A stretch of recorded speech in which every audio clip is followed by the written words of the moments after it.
बोलो शासननायक भगवान महावीर स्वामी की। मूलनायक देवादिदेव 1008 श्री संभवनाथ भगवान की। परम पूज्य आचार्य गुरुवर श्री विद्यासागर जी महाराज की। आचार्य श्री समय सागर जी महाराज की। अहिंसा परमो धर्म की। पूज्य मुनि श्री 108 अजित सागर जी महाराज की। समस्त मुनि संघ की। परिणामों का खेल है।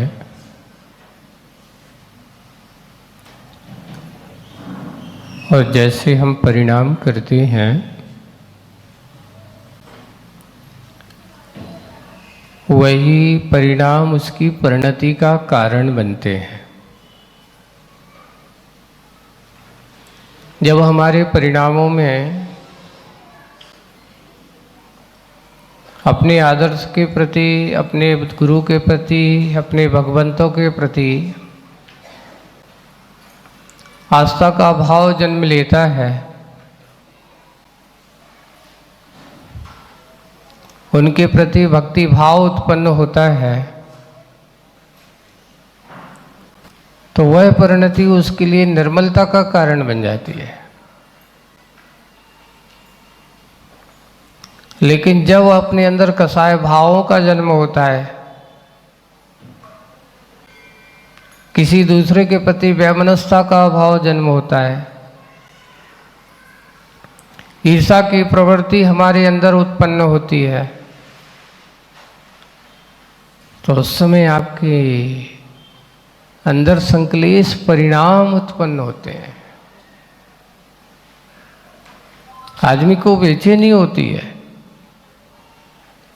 आकुल व्याकुलता परिणामों में होती है। इसलिए सबसे पहले परिणामों की परिणति को समझने की पुरुषार्थ करते हैं वे हमारे मुनिराज। या ये कहो कि संभालना क्या है, कुछ नहीं संभालना है, अपने आप को संभालना है।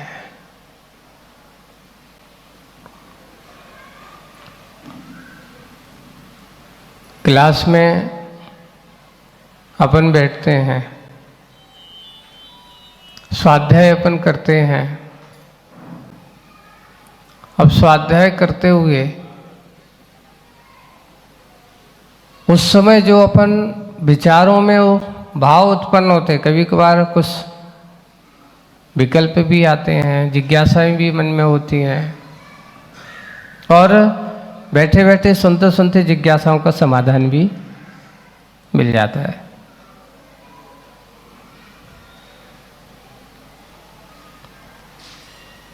एक बार का बहुत अच्छा, जब हम लोग शुरू श्री में दीक्षा हुई, मुनि दीक्षा होने के बाद आदर्श ही हम लोगों की मन की बात को समझते हैं। अच्छा है, एक दिन पूछा गया, ये बताओ मोक्ष मार्गी कैसा होता है, मोक्ष मार्गी को कैसा होना चाहिए, मोक्ष मार्ग में क्या करना चाहिए। कितना मोक्ष मार्गी, मोक्ष मार्ग कैसा होता है, मोक्ष मार्गी कैसा होता है, और मोक्ष मार्ग में क्या करना होता है। आचार्य जी का बहुत अच्छा सटीक उत्तर। सबसे पहले मोक्ष मार्गी हो जो मोह मार्ग से अपने आप को दूर कर ले, यानी मोह से दूर रहे, वही मोक्ष मार्गी है। अपने आप को रत्नत्रय की आराधना में लगा करके अपने आप के सम्यक दर्शन ज्ञान चारित्र में लीन लेने वाले का नाम ही मोक्ष मार्गी है। या सम्यक दर्शन रत्नत्रय का मोक्ष नाम मोक्ष मार्ग है, और उसमें रत रहने वाला मोक्ष मार्गी है। पर मोक्ष मार्गी को क्या करना चाहिए बताओ। बहुत अच्छा, आचार्य को कहते हैं देखो, गृहस्थ जो होते हैं अपने गृहस्थ जीवन काल में क्या क्या काम नहीं करते। बहुत उठापटक होती है काम धंधे में, लेकिन मोक्ष मार्ग में यहाँ कुछ करना नहीं होता। एक विशेष बात तो आचार्य जी ने कहते, हम लोगों को कहा, मोक्ष मार्ग में मोक्ष मार्गियों को क्यों गैथी फाड़ो नहीं चलाना पड़ते, यहाँ पोटी लेके नहीं चलना पड़ता, यहाँ हाथ में चाबी ताला लेकर के दुकानें नहीं खोलना पड़ता, यहाँ कोई ऑफिस नहीं होता। यहाँ मोक्ष मार्गी को करना होता है तो उसको 3 चीज़ें संभालना होती हैं। कौन कौन सी? एक अपना मन, एक अपना वचन और एक अपना काय। अगर उसने ये 3 संभाल ली, समझ लेना इनको संभाल करके चलना, बस तीनों को संभाल करके जिसने अपने आप को लक्ष्य की ओर बढ़ा लिया, वही मंजिल की ओर प्राप्त मोक्ष मार्गी बनता है। यहाँ करना क्या है? बस अपने मन वचन काय को संभालना है और कुछ नहीं करना है। कुछ लोग नए नए लोग आते हैं, महाराज जी मैं भी मोक्ष मार्ग में चलना चाहता हूँ, यहाँ क्या करना पड़ता है ये बताओ।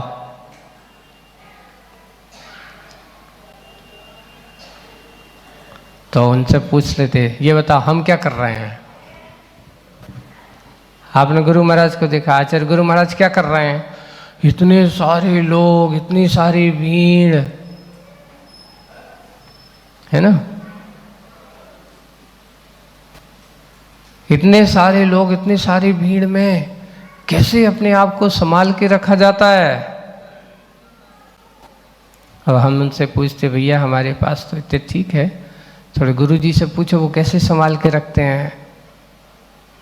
देखिए, सबके बीच में रह करके, सबके बीच में हो करके, चारों तरफ भीड़ है, पर उस भीड़ में अपने आप को संभाले रखना, यही मोक्ष मार्गी का सबसे बड़ा काम है। एक और है, एक किसी ने बहुत अच्छी लिखा है, बाजार से निकला हूं पर खरीदार नहीं। कहाँ से निकला हूं? ऐसा नहीं कि सब जितने बाजार जा सब खरीदार हो। आप जाते हो बाजार से निकलते हो तो कब से खरीदार बने? नहीं जा रहे हैं, हम भी बाजार जाते हैं, आप भी बाजार जाते हो। जब जाते हैं तो बाजार में से आते कि नहीं जाते? और अंतर कितना है, एक विरागी की दृष्टि दुकानों के बीच में होकर के भी वो दुकानियों की ओर दृष्टि नहीं करता, और रागी क्या करता है? नई चीज क्या दिख रही है, कौन सी नई चीज आई है बाजार में आज, क्यों? क्योंकि राग की दृष्टि संग्रह की दृष्टि होती है और विरागी की दृष्टि त्याग में ही दृष्टि होती है। उसे संसार की चीजों से राग नहीं होता, इसलिए बाजार में से निकला हो, पर बाजार में से गया है पर खरीदार नहीं है। बस ऐसे ही संसार के इस मिलजुल में रह कर के भी वह विरागी बन कर के भी अपने अंदर के भावों को संभालता। इतनी सब भीड़ भाड़ होते हुए भी आचार्य जी को देखा आपने कि सब कुछ होते हुए अपने काम में, अपने लक्ष्य में, अपनी चर्या में सब कुछ करते ही हैं, करते ही थे। वही है मोक्ष मार्गी, मोह मार्गी नहीं होता, और जो मोह मार्गी होता वह मोक्ष मार्गी नहीं होता। कविता का सार आप लोगों को आज की जो कविता आने वाली है वो है पानी कौन भरे, है ना। ये कविता कौन सी है? पानी कौन भरे। देखिए आज बहुत विशेष है,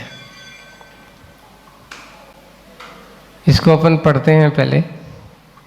इष्टा अनिष्ट के योगा योग में श्रवण का मन, श्रवण का मन, कौन का मन?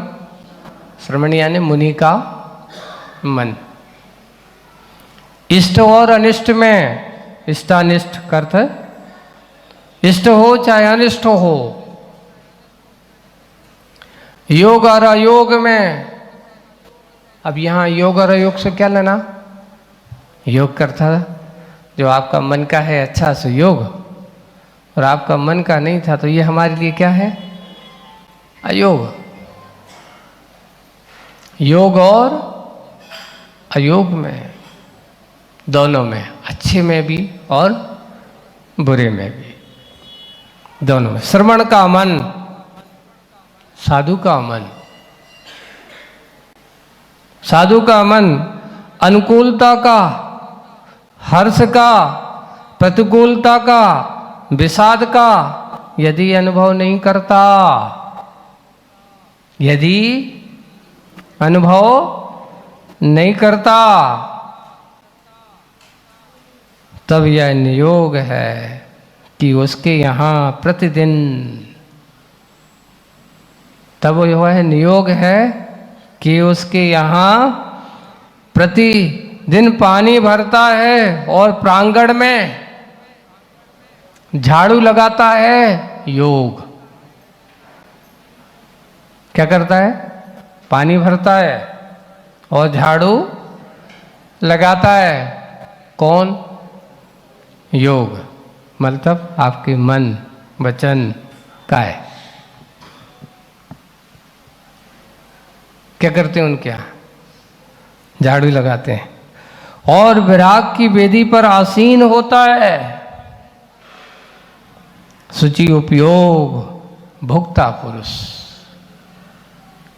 वह पुरुष, वह महापुरुष, वे महान साधुगण अपने मन वचन काय को, देखिए आपके पास भी मन वचन काय हैं, साधु के पास भी मन वचन काय हैं। अंतर कितना है आपके मन वचन काय में और साधु के मन वचन काय में? कविता का है, इष्ट हो चाहे अनिष्ट हो, यानी अनुकूलता है इसका नाम इष्ट हो गया, अनिष्ट हो गया अनुकूलता नहीं है, लेकिन फिर भी उसमें भी अनुकूलता खोज लेता है वो। योग और अयोग में ये मेरे लिए अच्छी है लेकिन आज अनुकूल नहीं है।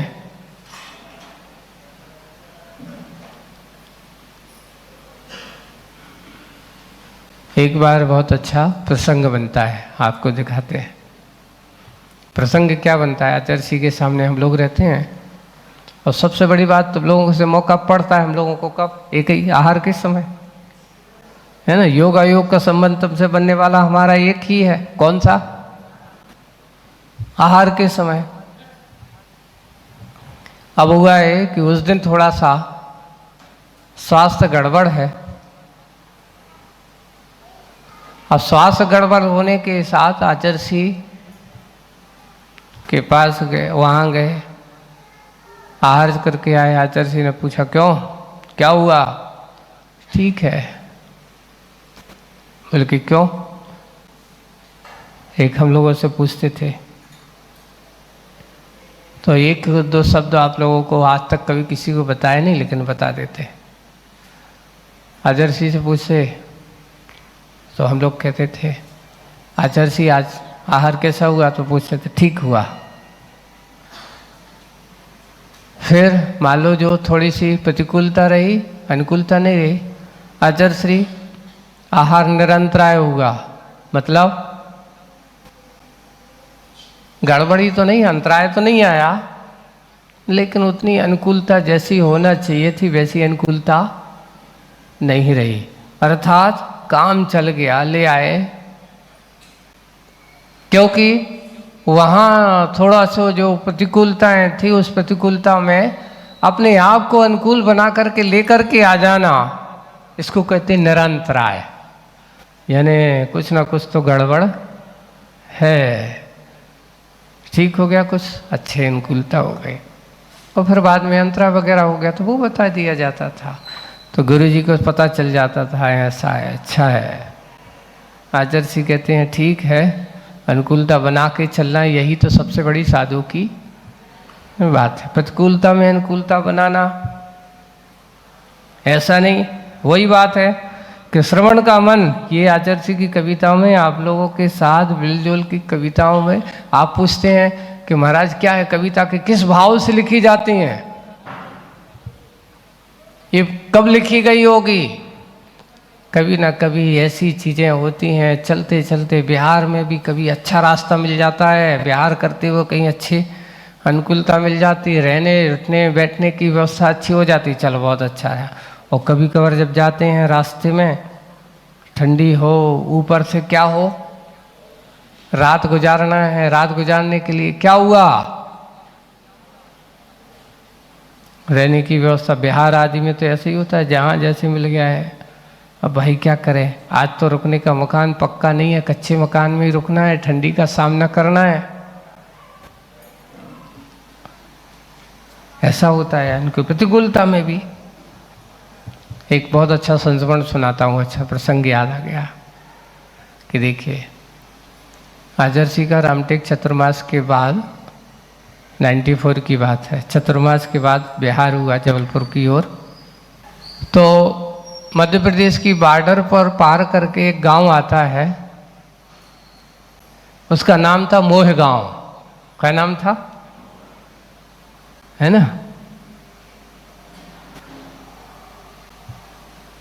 ठंडी का समय है, दिसंबर का महीने था, अच्छी ठंडी पड़ रही थी। उस दिन स्कूल भी मिला तो वो भी कच्चा खप्पर वाला था। अब क्या करें, संग है, पूरा है, रहना पड़ेगा, कुछ व्यवस्था ही नहीं। वे भी क्या करें, श्रावा को अपन उनको डांटने से क्या फायदा है, इतनी जल्दी तो टेम्परेरी है नहीं कि कहीं बनने वाला है ही नहीं। उस समय भी इतनी ज़्यादा वो व्यवस्थाएं जो थी ऐसे नहीं होता था। जब बिहार करते थे तो उस समय श्रावक लोग एक बहुत अच्छा एक भजन गाते थे, तो आचार्य जी के जाए तो वो भजन क्या गाते थे, मोह जाल में फंसे हुए हैं कर्मों ने आ घेरा, कैसे कटेंगे कैसे तरेंगे भव सागर से, तुम बिन कौन है मेरा, ऐसा कुछ पंक्ति थी वो।